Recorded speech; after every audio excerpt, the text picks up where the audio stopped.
Hi, everyone. This is Abhishek from ShakeTheCosmos.com. I'm really excited about my guest today, William Gilchrist. And I'm just excited because we haven't connected since Bowdoin. And if you're listening to this right now, hit the subscribe button or follow button, or give this episode a rating. That'll help me in the organic search results.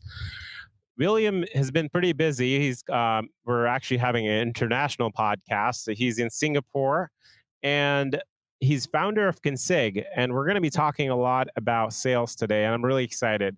All right.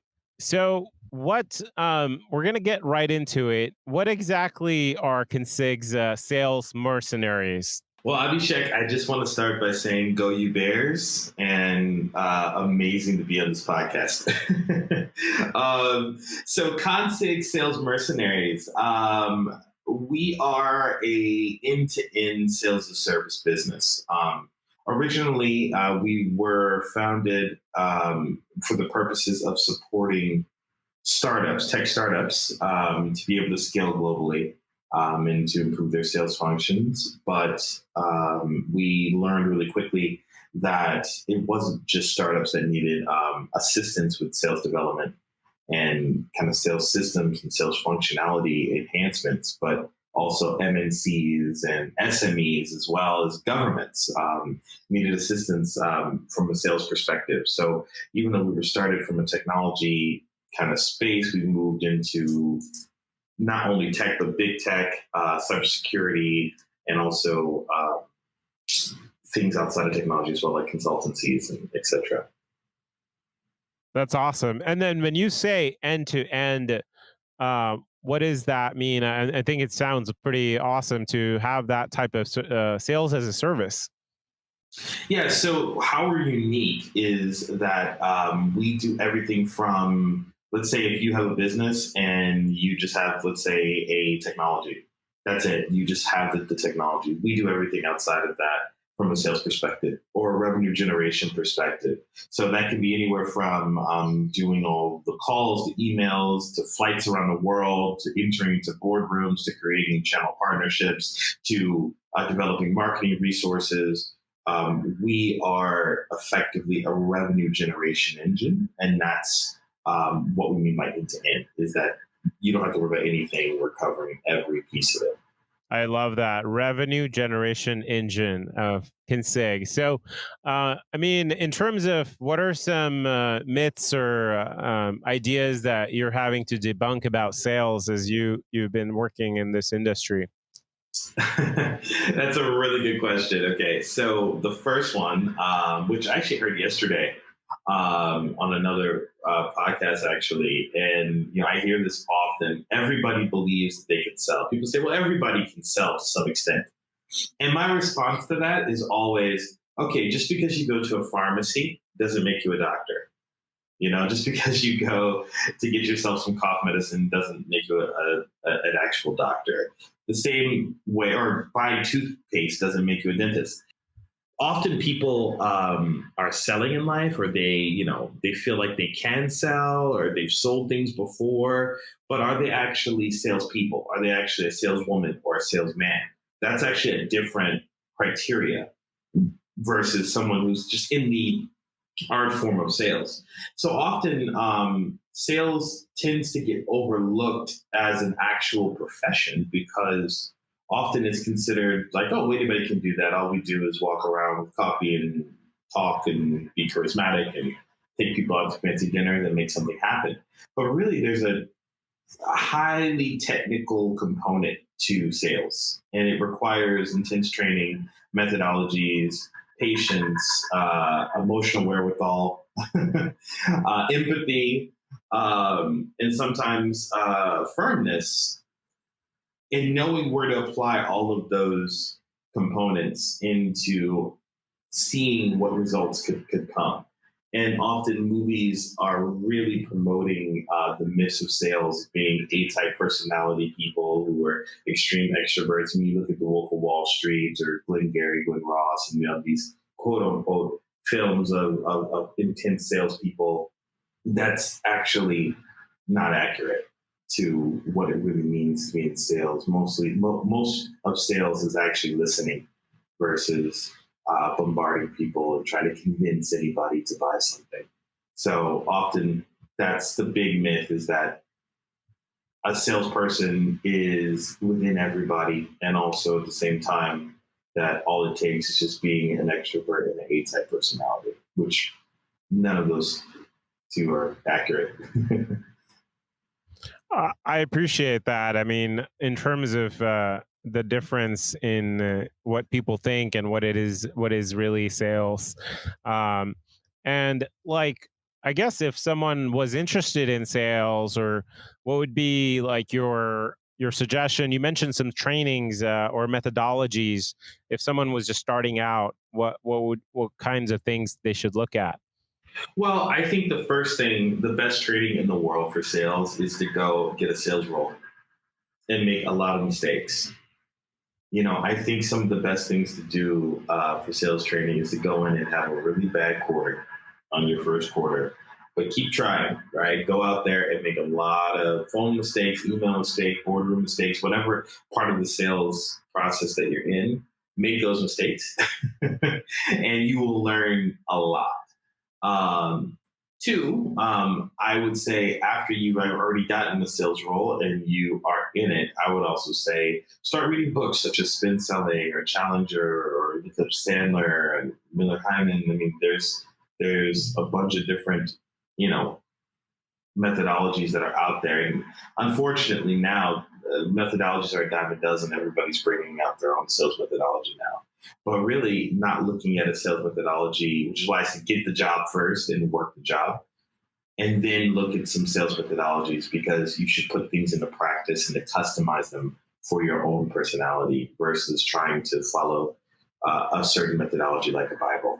Yeah, I appreciate that. I mean, and you know, these methodologies exist, and I appreciate you saying, well, you got to just go try it out, get a sales role.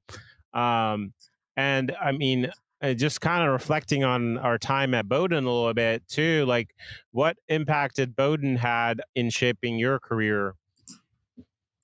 Bowdoin technically indirectly made me a salesperson. So Kyle Hegarty, class of 1999, moved to Singapore, and he was regional director for TSL Marketing. Now, I had lived in China at that time for about 5 years, and I came back to the States after graduating from Beijing University, and I was looking to try to get back into Asia. And Kyle, sight unseen, just because I was a Bowdoin guy, was able to give me an opportunity to work for him in Singapore. And that's how I got to Singapore. And then a year later, I got picked up by Google. So Bowdoin, but the Bowdoin Alumni Network, the Bowdoin link, and that Bowdoin family is probably 90% of where I'm at today. That's awesome. I know for myself too, the Bowdoin community has been great and helping me out in a lot of places. What was it like, kind of starting out in sales? I'm not sure if like that's a typical path a lot of Bowdoin alums take right away. Yeah, there's no degree in sales. I was an international relations degree at Bowdoin. Loved it. Wanted to be still, would love to one day be an ambassador, hopefully. But yeah, it's sales is something that you fall into. It's not something that you were necessarily aiming towards. And after kind of going to grad school in Beijing, and when I graduated was around the time the Olympics was happening and also the economy was crashing. An international relations degree at that particular time was a bit challenging for roles because there wasn't really a place you couldn't really be placed anywhere, right? You're not in the legal field, you're not in the tech field, you're not really in any field other than government. The governments weren't doing anything and at that time in terms of hiring. So it was a really challenging time to come out in 2008 in that exact position. But then I saw the ultimate value of my degree when I started to figure out the versatility behind it. Okay, wait a minute. So that means I can be in any industry. what are some opportunities or roles that allow me to be in any industry. And that's when I actually became director of admissions and college planning of my old high school in Chicago, which was my first sales role, right? So you see, I fell into it by just jumping into an education role that actually ended up being a sales role because I was now selling an all-boy Catholic school that has a tuition to families when there's a free option right next door. So that was my first kind of sales thing, but I fell into it versus, oh, I had this plan to be a salesperson.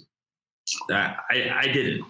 And recognizing that it's something that kind of happens to you and you kind of like fall into it, then, there's no way I would have been able to tell you 10 years ago that I was going to be running a team of sales tech mercenaries, 129 offices around the world, and all we do is sales. There's no way I would have been able to tell you that, even 5 years ago, right? Wow. And I mean, that's just amazing how you've achieved international growth. And what do you feel like? Like you were in Chicago, and the product was one thing, and then now you're in tech. And is sales sort of something that is translatable? Like, so someone's working in education industry sales, but then they can go into tech and do sales as well. Sales is completely transferable. It's often misunderstood as saying, oh, anybody can do sales. People often think that, right? That's actually not what's accurate. It's that if you do have sales abilities, it's transferable to any industry. So it's actually from inward out, not outward in. You know how often people say, oh, well, I just need to be a little bit more, charismatic, and then I'm a good salesperson. Not necessarily. You have to be trained still, even if you are, you do have raw talent. So I think that it just requires a little bit of just understanding of how to structure your sales career. That makes sense. And you mentioned earlier how recession kind of happened and shaped things, and you fell into also a sales role. Now we're, of course, in COVID times, and it's unprecedented. So, what impact has that had on your business or clients? Our business actually went up during COVID because one, we're outbound sales or revenue generating. So we exist in a very challenging space anyway. Every day, things are restricted in terms of how we need to access. So we actually got more business during the heat of COVID than not. And we're actually a little guilty, but it was good because we felt like we could help. People actually needed us. They needed revenue during this time. It was uncertain. So they wanted to make sure that things were actually happening, that people were actually picking up the phone. And yeah, so we actually were able to get quite a few clients. And I think that was, it was good, but now that it's dissipating a bit, I could see the market kind of changing now, going back to the old archaic ways and not learning from the mistakes. Yeah, and I appreciate you sharing a little bit about that, how it's impacted your business. And it's I guess, what types of problems are you seeing now businesses come to you with this whole COVID situation? And of course, are they different than some of the problems you were solving before? Yeah. So now I think people have a stronger respect now for outbound sales and revenue generation. Too often, the market is flooded with buzzwords, really flowery, statements like "we're going to disrupt" and how much can we scale? We're going to 5x scale this year, and all this kind of like things that you tell to a VC to be able to get more money, or an LP to get them convinced in this new cutting edge technology. So we were flooded with buzzwords before COVID. That completely disappeared, because at that point, people actually needed to sell. At that point, they could not just rely on inbound marketing stuff where they put out, a big banner and online or any kind of performance marketing, just rely on things automatically happening. People had to literally have their their fingers on the pulse of their revenue. And I think that put things in perspective for everybody, which is why I think that, looking at companies like ours and a lot of other companies out there too that do different parts, like there's some that are performance marketers, right? Those people are like salespeople, but just on the marketing side, those type of individuals, PR agencies, really getting people's names and brands out there in a way that is metrics based and not just, hey, look at me, this is really cool, you should get on this too type stuff. Yeah. Interesting. I mean, the story I'm telling myself is like some of the fluff has gone away because those terms are people wanting, the companies are wanting more revenue or revenue right away sooner than later. Have you had to change your approach a little bit because of these new demands that the companies are coming to you with? Yeah, so one of the big things that we rolled out during COVID was our account-based marketing services. That was something brand new. We launched our advisory services early, the beginning of 2019. We did our account-based marketing services for 2020. And account-based marketing being that we're kind of like spies, where we go and we research very large enterprises under our own label for other companies that want to sell to them. So let's say you're company A, your enterprise, and you really want to sell to company B, but you don't know how to do it, and you don't know who to talk to. You also don't know the details. You don't know how much they would actually really want this, but you don't want them to know that you, company A, are looking into them this deep. So we get hired to do that work.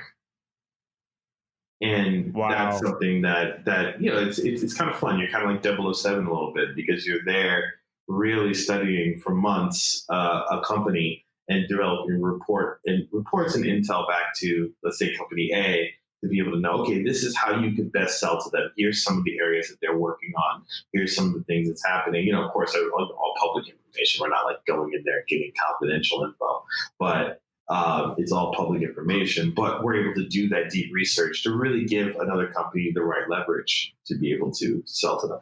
That's pretty amazing. And I mean, just in terms of providing that information and providing that package to that company A can just be really, really helpful. As we're of course, I'm thinking about, again, sort of the COVID situation, and people are have their own routines. And I guess what is your own routine to stay sharp and motivated in the current times?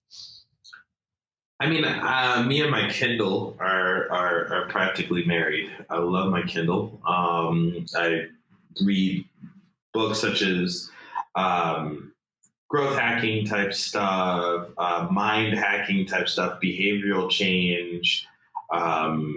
I am always kind of a lifelong student in my mind. Like, I'm always kind of studying, trying to train, trying to get myself always learning something new, looking at so many documentaries. I mean, I don't just look at sales stuff. I don't just look at technology stuff. I mean, I'll read an entire book on, the challenges that Julius Caesar had by going into new territories and stuff like that, just to understand the complexities of leadership and, the type of stress certain people have been under and how they've been able to react in stressful situations. I mean, so I'll read some, historical nonfiction stuff. I'll read, theoretical things on, historical figures and really everything. I try to absorb as much tactical knowledge as I can to be able to apply it to the industry that I'm in, because I think it's all valuable.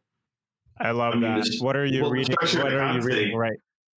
Oh, right now I am reading. Actually, I'm reading it with my girlfriend right now. So we both have Kindles, and I don't know if I can say it on the podcast, but the subtle art of not giving a FUCK. That's a New York Times bestseller. I don't know if you've seen it. Yes. Yeah, so we are kind of co-reading that right now. So it's in both our Kindles, and we're going every night, chapter by chapter, just to have fun. So it's good. Awesome. Well, I appreciate you sharing how you're staying motivated. And I guess as we're wrapping up here, how can people get in touch with you? Yeah, so feel free to reach out to me directly, william.g@klnsyg.com. Or really the easiest way to reach out to me is through LinkedIn, William Gilchrist, Gilchrist, or visit us at consig, klnsyg.com. Awesome. Well, I'll be sure to include a consig, KONSYG.com, in the podcast description as well. So I really appreciate your time, William. Thank you so much. Thank you. Thanks for having me. Hey everyone, thank you for listening. Please hit the subscribe button. We'll be back next week